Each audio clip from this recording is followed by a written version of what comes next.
My wife announced she wanted to date other men at a dinner party in front of everyone. I laughed. She expected me to beg. Instead, I opened my laptop that night and found something that turned her carefully built escape plan into a criminal case. My name is Colin Stafford. I'm 42 years old. I run a small IT company out of Austin, Texas, 12 employees, solid contracts. Nothing flashy, but nothing to be ashamed of either. I built it from a spare bedroom and a second-hand server rack when I was 31. By the time Paige and I got married, it was already turning a real profit. She liked that about me back then. The quiet competence, she called it. Said it was the most attractive thing a man could have. Paige was the CFO of a medtech startup downtown. Sharp as a blade, good with numbers, always the best-dressed person in any room. We met at a networking event 11 years ago. She spilled red wine on my jacket and apologized with such confidence that I forgot to be annoyed. We dated for 2 years, got married, bought a house in the Terrytown neighborhood with a wraparound porch and a backyard big enough for the dog we never got around to adopting. For the first 5 or 6 years, it was good. Not perfect, no marriages, but real. We traveled. We had inside jokes. We disagreed about money sometimes, about how much I reinvested in the business versus what we saved jointly, but we worked through it. That's what you do when you're building something together. Then things shifted. I couldn't tell you exactly when it started. That's the thing about slow erosion. It doesn't announce itself. But looking back now, the signs were there from at least 18 months before everything fell apart. The first thing I noticed was the phone. Paige had always been attached to it. Occupational hazard for someone in her position. But somewhere around the spring of last year, she started keeping it face down on every surface. Counters, nightstands, the coffee table. When it buzzed, she'd glance at it and angle the screen away before I could catch even a word. I told myself it was stress. Startups are brutal, and her company was in a funding cycle. I gave her space. Then there were the late evenings. 2 or 3 nights a week, she'd come home after 8, sometimes closer to 9. Dinner already cold, me on the couch, the TV on, but not really watching anything. She'd kiss my cheek, drop her bag, and disappear into the shower. No detailed explanations. Just long day, or the board wants new projections by Friday.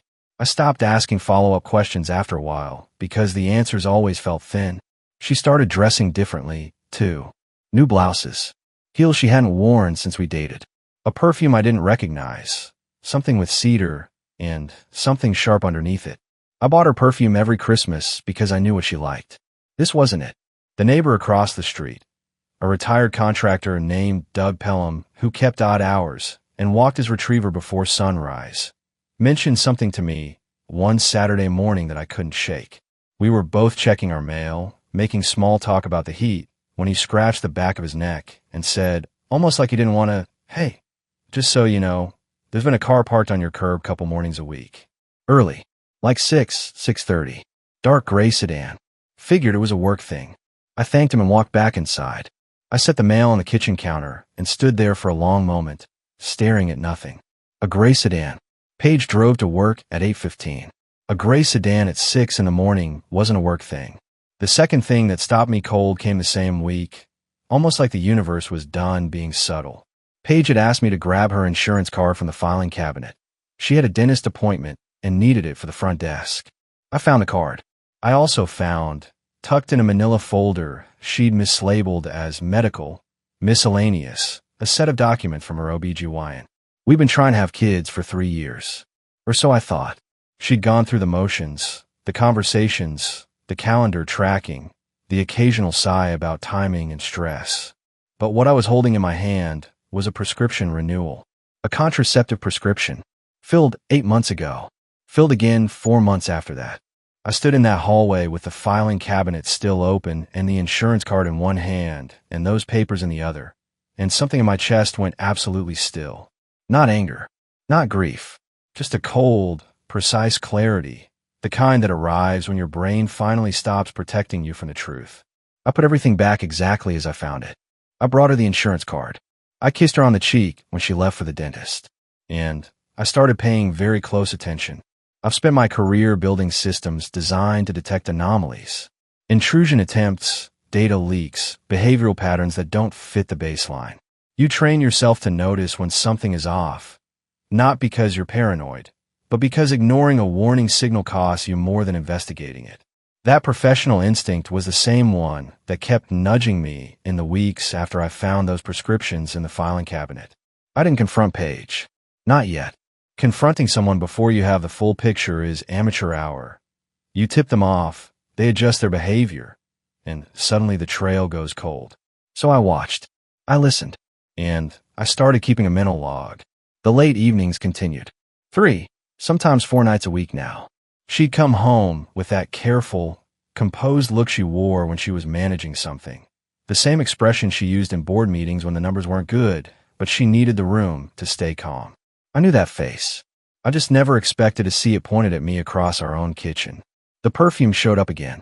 Cedar and something sharp. I looked it up one afternoon while she was at work.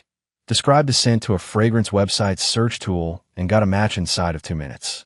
It was a men's cologne. Transferred scent. I sat with that for a long time before I closed the laptop. Then came Shirley. Paige's mother had been staying with us for 3 weeks, supposedly recovering from a knee replacement she'd had in late February. She was 69, stubborn as old oak, and sharper than most people half her age. I'd always gotten along with Shirley well enough. She was direct, occasionally blunt, and she made exceptional brisket. But during this visit, something was different. She was too careful around me, too deliberate with her words in a way that felt rehearsed. Shirley was not a rehearsed woman. When I walked into a room where she and Paige were talking, the conversation would stop, not pause, stop, and they'd both look at me with the same slightly too neutral expression. It happened 4 times in 5 days. The 4th time, I excused myself to the back porch and stood in the dark for a while, putting it together. Shirley knew. Whatever was going on, Paige's mother knew about it. That meant it wasn't new, and it wasn't small. I called my sister Tess that Friday evening from my car in the office parking garage. Tess was 40, 2 years younger than me, a high school vice principal with the sharpest instincts of anyone in our family. She listened without interrupting, which, for Tess, was a significant act of restraint. "How long have you been sitting on this?" she asked when I finished. "A few weeks," I told her. "And you haven't said anything to Paige?" "Not yet." There was a pause. "Good," Tess said quietly. "Don't. Not until you know everything." Well, I didn't tell Tess. What I hadn't told anyone was that I'd already started looking. Not aggressively, not yet, but I'd run a passive scan on our home network traffic 3 days earlier. Nothing dramatic. Just a snapshot of device activity and connection timestamps over a 2-week window. What I found was enough to tell me that Paige's work laptop had been communicating with a personal email server between 10 p.m. and midnight on 7 separate occasions. Not her company server. A personal one, registered to a third-party provider that specialized in encrypted correspondence. I didn't dig into the content yet. I wanted to be methodical. Rushing gets you partial answers, and partial answers make you act on incomplete information. I'd seen that destroy cases at work. I wasn't going to let it happen here. What pushed me into the next phase wasn't strategy.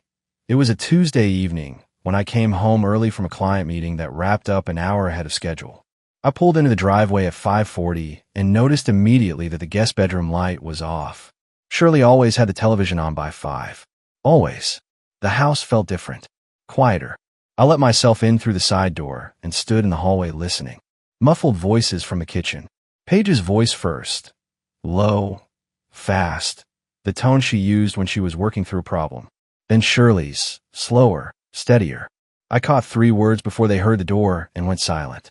3 words in Shirley's voice, unmistakably, before he asks. Before he asks. I walked into the kitchen with my jacket still on, set my keys on the counter, and looked at both of them. Paige recovered first, gave me a smile that was technically a smile. Shirley looked at the window. "You're early," Paige said. "Meeting ended," I replied. I looked at Shirley. "How's the knee today, Shirley?" "Better," she said, still not quite meeting my eyes. "Getting there." I nodded, poured myself a glass of water, and told them I had some work to finish upstairs. I climbed to my home office, closed the door, sat down at my desk, and opened my network monitoring software. This time, I went deeper. What I found over the next 2 hours changed the entire shape of what I thought I was dealing with. Because it wasn't just messages to a private server. Buried in the metadata of a synced cloud folder page used for work documents was a financial spreadsheet, one I didn't recognize, labeled with an innocuous project code that contained account numbers I'd never seen before and a beneficiary name that wasn't mine. I wrote down every number, every name, every date. Then I picked up my phone and called a forensic accountant I knew through a business contact. A quiet, professional woman named Dana Osgood who didn't ask unnecessary questions.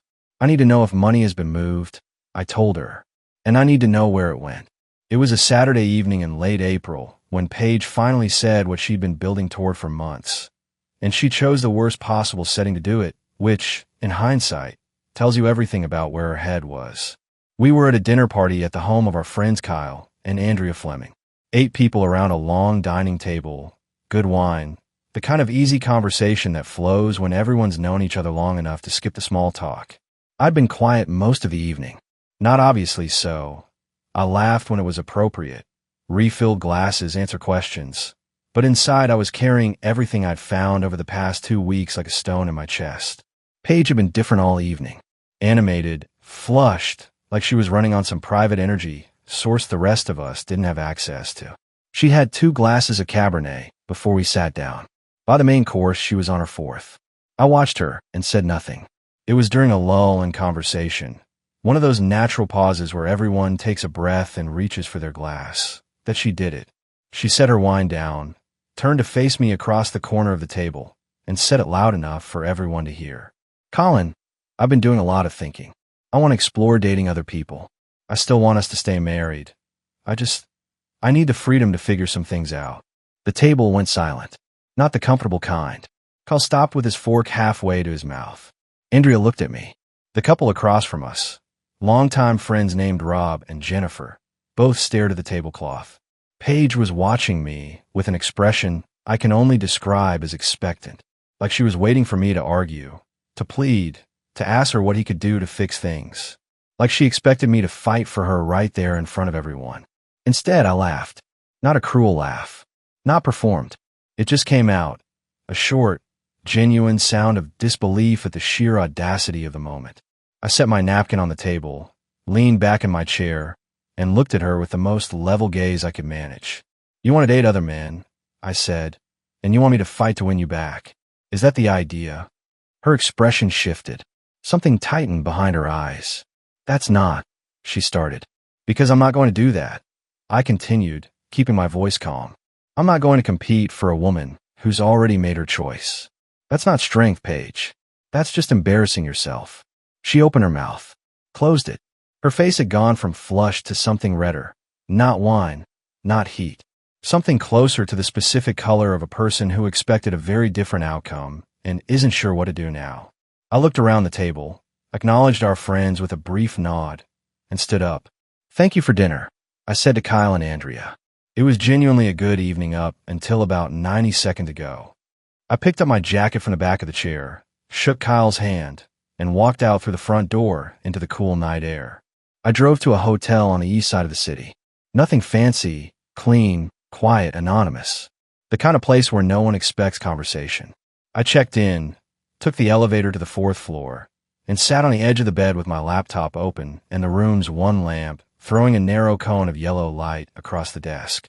I wasn't running. I was removing myself from a situation that no longer required my presence, so I could focus on what actually needed to be done. I opened the remote access portal for our home network, the same monitoring infrastructure I'd used professionally for years, installed on our system when I first set it up and never removed. Within 40 minutes, I was inside Paige's sync devices. I wasn't looking for drama. I was looking for documentation. What I found in the photo metadata stopped me cold. The timestamps, the GPS coordinates embedded in images she'd sent from her phone. They placed her at our home address on 4 separate occasions during mornings when I'd been traveling for client work. Not a hotel. Not his place. At her house. I sat very still and looked at those coordinates for a long time. Then I picked up my phone and called our furniture company's after-hours line. I left a detailed voicemail requesting a full replacement quote for the living room and bedroom sets, and asked that the invoice be prepared in Paige's name for billing purposes. It wasn't petty. It was the first clean action I could take in a situation that had become very dirty without my knowledge or consent. By 2 in the morning, the hotel room had become something else entirely. I'd pulled the small desk away from the wall, arranged my laptop, phone, and a yellow legal pad in a tight working triangle. And I was moving through Paige's digital footprint with the same systematic focus I brought to any professional audit. What I found in the first hour told me the affair had been going on for at least 5 months. The encrypted personal server she'd been using, the one I'd flagged in the home network traffic 2 weeks earlier, contained message threads saved under a contact name that read P. Langford, vendor. Spencer's last name, as it turned out, was Langford. He was a senior product manager at a competing medtech firm. They'd met at an industry conference in Phoenix 8 months ago. The messages started professional. Within 3 weeks, they were not. I didn't read all of them. I didn't need to. I pulled timestamps, screenshotted key exchanges, catalog dates, and cross-referenced them against Paige's calendar syncs. The pattern was systematic. Tuesday evenings and some Friday afternoons. Always framed in her calendar as client calls or strategy sessions. Then I found the hotel records. 2 separate stays at a property 12 minutes from our house. The first on a Tuesday, 6 weeks ago. The second on a Thursday, 3 days before Paige had canceled a dinner reservation I'd made for our anniversary, citing an emergency board meeting that, according to the company's public filing schedule, hadn't existed. I wrote down both dates, both confirmation numbers, both room totals, charged to a corporate card she managed independently through the startup. The GPS data from the photos was what truly gutted me, though.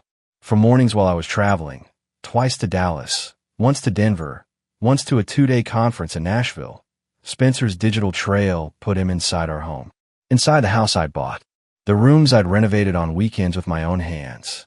I closed the laptop at 2:45, stood up, and walked to the window. The city outside was quiet. A few lit windows in the building across the street. Headlights moving slowly on the road below. I thought about the version of myself that had walked into that dinner party 6 hours ago, carrying all of this silently, still giving Paige the benefit of a doubt I no longer had any logical reason to extend. That version of me was gone. What replaced it wasn't rage. It was a kind of cold, forward-facing clarity that I recognized from the hardest professional moments of my career. The problem was defined. Now came the solution. I called Dana Osgood at 8 the following morning. She answered on the second ring, unhurried and professional. I've identified unauthorized transfers through a joint account and a secondary account I wasn't fully aware of. I told her, I need a complete forensic picture, where the money went, how much, and whether any of the transactions constitute wire fraud. A brief pause. Send me your documentation. I'll start the trace today. I sent her everything I had by 9:15. Then I showered, put on the same clothes I'd worn to the dinner party, and drove to my office, because the rest of the world still had a Tuesday to get through, and so did I. But the game had changed. Paige just didn't know it yet. Dana Osgood called me on a Wednesday morning, for days after I'd sent her the documentation package. I was sitting at my office desk with the door closed and a cup of coffee going cold beside my keyboard. She didn't waste time on preamble. Mr. Stafford, I've completed the initial trace, she said. You're going to want to take notes. I already had a legal pad open. Go ahead. What she laid out over the next 20 minutes was methodical and, in a strange way, almost impressive, the way a well-engineered fraud usually is, right up until the moment someone with the right tools looks at it directly. Paige had been moving money from our joint savings account in increments small enough to avoid triggering automatic alerts. Never more than $6,000 at a time, always spaced at least 12 days apart, always on mornings when I had standing client calls scheduled, which meant she knew my calendar, which meant she'd been planning this while sitting across from me at the breakfast table. Over the course of 7 months, the total came to just under $840,000. The bulk of it had landed in a personal account she'd opened at a credit union across town, listed solely in her name. But it was the secondary transfers that turned this from a painful discovery into a potential criminal matter. 3 payments, totaling $160,000, had been wired from Paige's personal account to a business entity called Langford Vertex Solutions, LLC. Spencer Langford's company, registered 4 months ago in Travis County. Its stated business purpose was technology consulting. Its only client, based on the invoices Dana had pulled through a public records request, was a shell reference, a company name that corresponded to no registered business in any state database. In plain language, Dana said, your wife transferred a significant portion of marital assets to her romantic partner, under the guise of a business transaction. That's not just a civil matter in a divorce proceeding. Depending on how her attorney frames it, this could meet the threshold for wire fraud at the federal level. I wrote that down and underlined it twice. How solid is the documentation? I asked. Solid enough that a forensic accountant would be comfortable presenting it to a federal investigator, she said. The paper trail is clean. She didn't cover her steps particularly well. She relied on the assumption that you weren't looking. That assumption had been her most expensive mistake. I thanked Dana, ended the call, and sat for a moment with my pen tapping slowly against the legal pad. Then I did something I've been preparing for since the previous week. I picked up my personal phone, not my work phone, not a device connected to her home network, and I called Paige.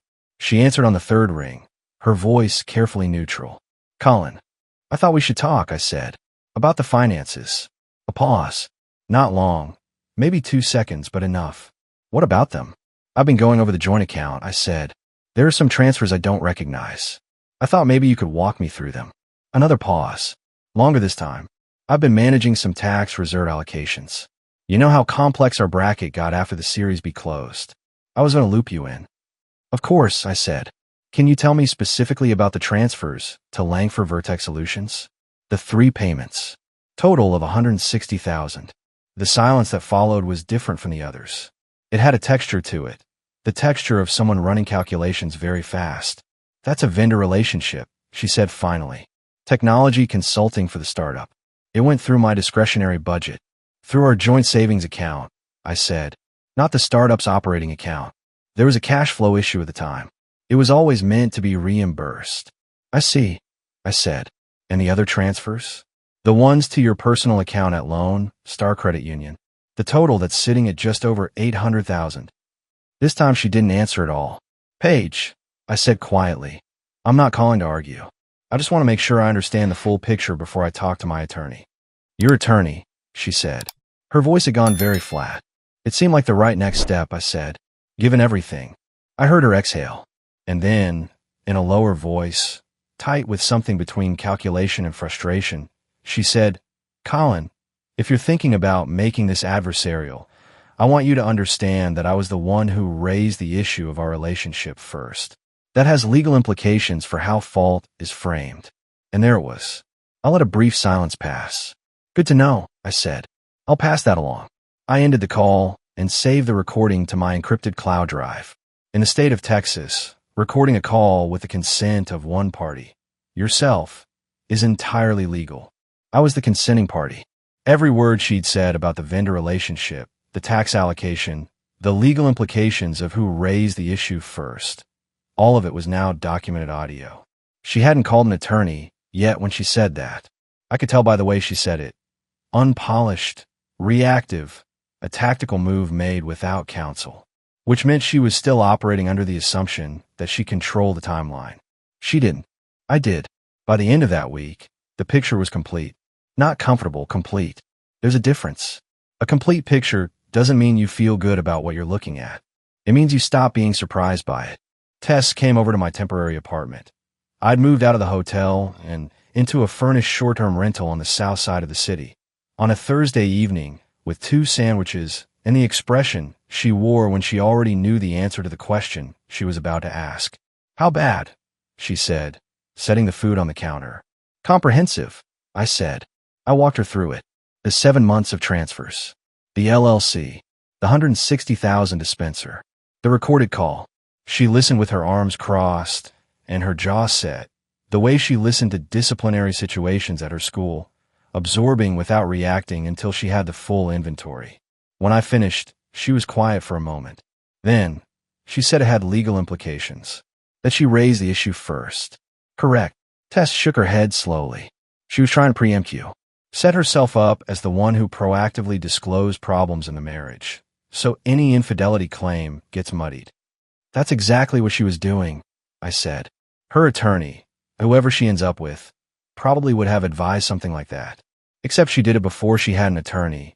And she did it on a recorded line. Tess almost smiled. Almost. And Spencer. I'd spent 2 days building a complete profile of Spencer Langford, and what I found added another layer to the whole thing. He hadn't just materialized at an industry conference 8 months ago. He had a pattern. 3 companies in 5 years, each departure tied to a relationship with a female colleague. Never documented, never formally escalated, always quietly managed. 1 separation agreement, 1 internal transfer to another division, 1 mutual resignation packaged as a restructure. He was good at this. He found ambitious women in high-pressure environments, made them feel understood, and let the relationship run its course until it either served his purposes or stopped doing so. Paige wasn't a love story. She was a target. That information was going in a folder for Spencer's current employer. But not yet. Timing mattered. The thing I hadn't told Tess yet, the thing I was still sitting with, came from a detail buried in a message thread I'd pulled from Paige's sync backup. A reference, casual and brief, to Spencer's wife. Her name was Michelle. She was 37. And according to a comment Paige had made in a message 8 weeks ago, Michelle was 7 months pregnant. I sat with that for a long time before I said anything out loud about it. On one hand, Michelle Langford had done nothing wrong. She was carrying a child and living in a version of her life that hadn't been contaminated by the truth yet. On the other hand, she was building that life on a foundation of lies. And, at some point, the lies were going to collapse whether I was involved or not. I thought about what I would want, in her position. I thought about it for 3 days. Then I had a letter drafted, not by me directly, but through a third-party anonymous mail service I'd used once before for a security disclosure. No accusation, no editorial, just a folder of documentation, timestamps, messages, hotel confirmation numbers. The kind of evidence that speaks without needing a narrator. I sent on a Tuesday. I didn't watch for a response. Whatever happened in the Langford household after that envelope arrived was between Michelle and the man she'd married. I had just made sure she had the information she deserved to have. Tess, when I told her, was quiet for a long moment. "Do you think that was the right call?" she asked. "I think she had the right to know," I said. "What she does with it is her decision. But nobody gets to be kept in the dark about their own life. Not even people we've never met." Tess nodded slowly. She didn't argue. She knew, as well as anyone, what it felt like to be the last person in the room to find out what everyone else already knew. My attorney's name was Robert Hale, 56 years old, former litigation partner, the kind of man who didn't raise his voice because he'd never needed to. He had an office on Congress Avenue with framed diplomas he never mentioned and a reputation in Austin's legal community that preceded every conversation he entered. I'd met with him twice before Wednesday of that week. He knew everything. The transfers, the LLC, the recorded call, the photo metadata, Dana Osgood's forensic report. He'd reviewed all of it with the same unhurried thoroughness he probably brought to every case. And when he was finished, he'd looked at me over his reading glasses and said, "Mr. Stafford, I want to move on this before she retains counsel and files a counter-narrative. The window is narrow, but it's open."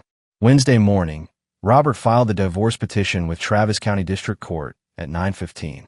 At 9:40, a court order was issued freezing all joint accounts pending equitable distribution review, based on documented evidence of unauthorized asset transfers. Dana Osgood's report was attached as a supporting exhibit.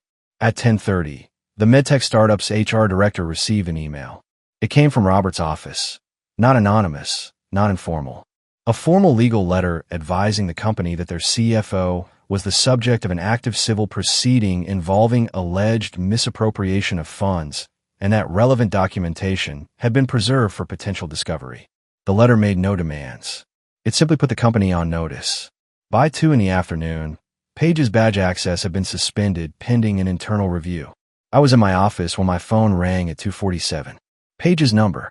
I let it ring twice, then answered. "What did you do?" Her voice was tight, pressurized. The voice of someone who has just walked into a room and found that every exit has been quietly locked. "I filed for divorce," I said, "and I made sure the joint accounts are protected while the court reviews the asset transfers. You had my access suspended. I notified your employer of an active legal proceeding," I said. What they did with that information was their decision. A pause. When she spoke again, her voice had dropped into something harder, more deliberate. "I have an attorney. You'll be hearing from her by end of day." "That's fine," I said. "Robert Hale is handling my side. Have her reach out to his office." Another pause. Then, "Colin, we don't have to do this." "Paige," I said, You moved $840,000 out of our joint savings account over 7 months. You transferred $160,000 of it to Spencer Langford's LLC under a fabricated vendor relationship. You were planning to leave before you ever said a word to me about any of it. I kept my voice level, not cold, just clear. We're already doing this. We started doing this the moment you decided I didn't deserve the truth. I heard her exhale. I heard something else underneath it.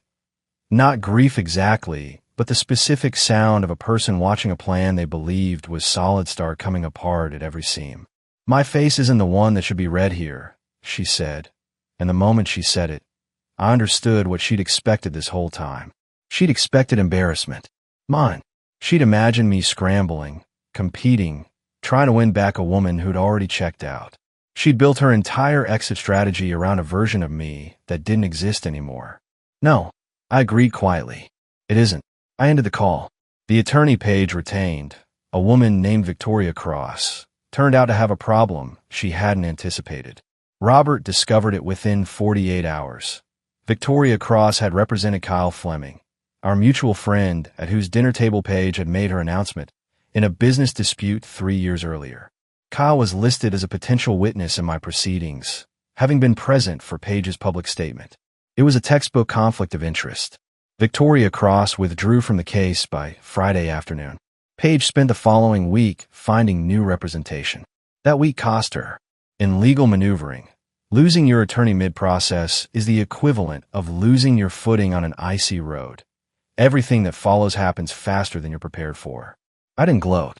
I didn't even allow myself much satisfaction. I just kept moving forward, one documented step at a time. The dossier on Spencer Langford took me 4 days to assemble, and it was one of the cleaner pieces of investigative work I'd done outside of a professional context. I wasn't starting from nothing. I already knew about the 3 companies in 5 years, each departure quiet, each one tied to a relationship with a female colleague that ended badly and was managed away rather than addressed. What I needed was the connective tissue, names, timelines, enough specificity that the pattern was undeniable to anyone who looked at it. 2 of the women weren't hard to find. One had moved to a firm in Denver and had a LinkedIn profile that included a gap in her employment history that aligned precisely with the dates of Spencer's quiet departure from his previous company. The other had left the industry altogether. I didn't contact either of them. That wasn't my place. What I compiled was strictly documentable.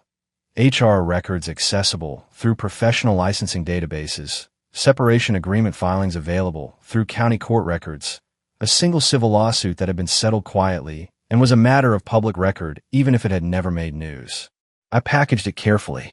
No editorial commentary. No accusation. Just the documented timeline, source-cited, presented with the same clean format I used for client security reports. I sent it to Spencer's current employer, a mid-sized medtech firm with a publicly listed HR director, through a formal email that identified itself as coming from a concerned industry professional. 3 days later, Spencer Langford was placed on administrative leave. I found that out not through any monitoring or investigation, but because Spencer told me himself. He appeared at my apartment door on a Thursday evening, unannounced, unshaven, wearing a jacket that looked like it had been slept in. He looked like a man who had recently watched his life organize itself against him. I opened the door and looked at him without speaking. "I need 5 minutes," he said. His voice had the careful steadiness of someone who'd practiced a speech in the car on the way over. "You've got 1, I said. He exhaled. "I know what you did. With the documentation. The email to HR. He paused. "I'm not here to threaten you. I wanted to say, man to man, that I know I caused damage and I'm not going to pretend otherwise." I studied him for a moment. He was watching me with the expression of a person who was hoping, against reasonable expectation, that a door might open. "Man to man," I said, "you spent months in my house. You were involved with my wife while she transferred marital assets to your business account. And you're standing at my door asking for what, exactly?" Understanding. He didn't answer. "Here's what I'll tell you, man to man," I continued, keeping my voice even. "You made your choices. The consequences that are following you now aren't something I arranged out of spite. They're just what happens when a documented pattern of behavior gets documented one more time. That's all I did." I looked at him for a moment longer. He had nothing left to say, and we both knew it. "Good luck, Spencer," I said, and I closed the door. I stood in the hallway of my apartment for a moment afterward, listening to the sound of his footsteps receding down the corridor. No satisfaction, no residual anger, just the clean, quiet feeling of a chapter that had said everything it needed to say and was now finished. Michelle Langford, I learned secondhand through a mutual industry contact 2 weeks later, had retained a divorce attorney and moved back to her family in San Antonio. She'd had her baby, a girl, reportedly healthy. Whatever came next for her, she was facing it with clear eyes. That mattered to me more than I expected it to. The documents Paige had once kept so carefully hidden were now the architecture of a case that was moving steadily through the courts without her being able to slow it down. She'd built an escape route with precision and patience. What she hadn't built was a contingency for the possibility that I would be looking at the blueprints the whole time. The hearing was set for a Thursday morning in late June, 8 weeks after Robert Hale filed the original petition. Travis County Family Court, 3rd floor, courtroom C. I arrived 20 minutes early in a dark gray suit I hadn't worn since a client presentation 2 years prior, found a seat at the plaintiff's table, and reviewed my notes while the room filled around me. Paige came in with her new attorney, a man named Douglas Farr who'd taken the case after Victoria Cross withdrew. He was competent enough, from what Robert had told me, but he'd inherited a file that was already substantially stacked against his client. He had the look of someone making the best of what he'd been handed. Paige sat down without looking at me. She was dressed carefully, understated, controlled, the image of a professional woman navigating an unfair situation. I noticed the effort in it, the way she'd calibrated everything about her appearance for the specific audience of a judge. Judge Carol Rourke entered at 9:02. 63 years old, 21 years on the bench, a reputation among Austin family law attorneys as someone who read case files thoroughly before she ever sat down and didn't tolerate performances in her courtroom. She settled into her chair, opened the folder in front of her, and scanned the first page without speaking. Then she looked up. "Mr. Farr," she said, "your client has filed a response asserting emotional distress as a mitigating factor in the asset transfer claims. I've read it. I want to address something before we proceed." She set the page down and folded her hands. Emotional distress is a condition. It is not a financial instrument. It does not explain wire transfers to a third-party LLC. Are we clear on that distinction? Douglas Farr said they were clear. Paige a prepared statement. Farr introduced it early in the proceedings. A carefully written account of feeling unseen in the marriage, of seeking connection elsewhere, of making financial decisions under emotional duress. She read portions of it aloud in a voice that was steady but weighted with something that was designed to read as vulnerability. Judge Rourke let her finish. Then she removed her reading glasses and set them on the bench. "Mrs. Stafford," she said, not unkindly but with the precision of someone who had heard every variation of this particular speech, "I understand that marriages deteriorate for complex reasons and that emotional pain is real. I'm not dismissing that. What I am addressing today is the movement of $840,000 from jointly held accounts over a 7-month period, and the subsequent transfer of $160,000 of those dollars to a business entity registered to a third party. Those transactions don't become legally neutral because the person who made them was unhappy. Do you understand the distinction I'm drawing?" The courtroom was very quiet. Paige's jaw tightened fractionally. She said she understood. Robert then introduced the evidence in sequence. Dana Osgood testified as a forensic expert, clear, methodical, unshakable under Farr's cross-examination. The recorded phone call was played in full. When Paige's voice came through the courtroom speaker saying, "The fact that I was the one who raised concerns about our relationship first, that matters, legally," Judge Rourke made a note without changing her expression. The LLC documentation followed. The hotel records. The photo metadata placing Spencer at our home address. By the time Robert rested, Farr had very little left to work with. He made his arguments carefully and professionally, but arguments built on a weak foundation don't gain structural integrity from the quality of the delivery. Judge Rourke ruled on the asset claims the same day. She awarded me full recovery of the transferred marital assets, directed Paige to liquidate the personal savings account and return the funds to a court-supervised account pending final distribution, and referred the LLC transfer documentation to the Travis County DA's office for review of potential financial fraud statutes. She did not rule on the LLC referral. That was outside her jurisdiction, but she made clear in her language that the transfers were not consistent with any recognized legitimate financial purpose. The divorce decree was finalized 3 weeks later. The house, which I had purchased before our marriage and which had never been properly co-titled due to a documentation error Paige had overseen, remained mine entirely. I walked out of the courthouse in a bright July sunlight and stood on the steps for a moment. Robert shook my hand and said we'd done well. I thanked him, and I meant it. Then I walked to my car alone, sat behind the wheel, and let the silence settle around me for a full minute before I started the engine. It wasn't triumph. It was the specific, quiet feeling of a long and difficult piece of work finally being finished. 3 months passed. Austin in early fall is its own particular thing. The heat finally breaking, the evenings coming cooler, the city exhaling after a long summer like it's been holding something in. I noticed it more than usual that year. Maybe because I was paying attention to things I'd stopped noticing during the years. I was focused entirely on holding a crumbling marriage together with steady hands and deliberate ignorance. I'd moved into a new place on the east side of the city, a 2-bedroom in a converted building with exposed brick and tall windows that let in the morning light in a way that the Terrytown house never had. I'd furnished it myself, piece by piece, without compromise or negotiation. The simplicity of that felt significant in ways I hadn't expected. Tess came over on a Saturday afternoon with a bottle of good bourbon and the particular look she wore when she wanted to have a real conversation but wasn't going to force it. We sat on the small balcony, and she let the quiet run for a while before she said, "There's something I've been thinking about since this whole thing started."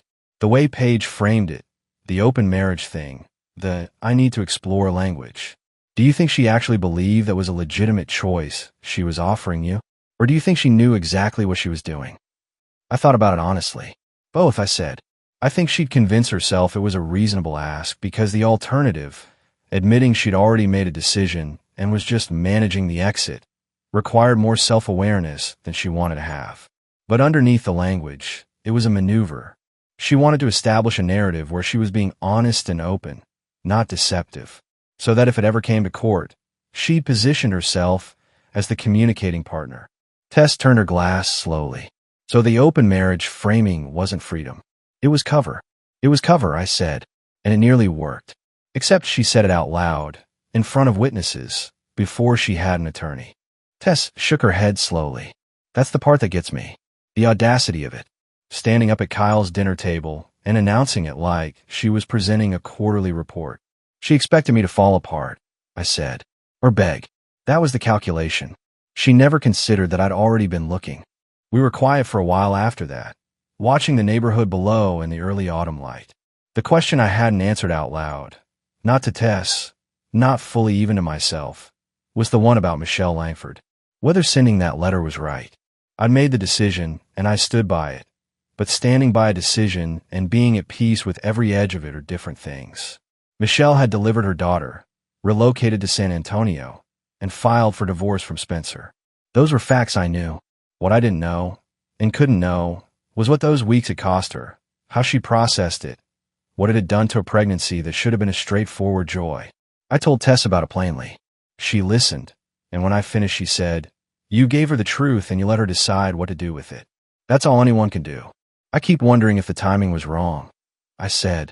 The timing was his, Tess said, not yours. I let that land.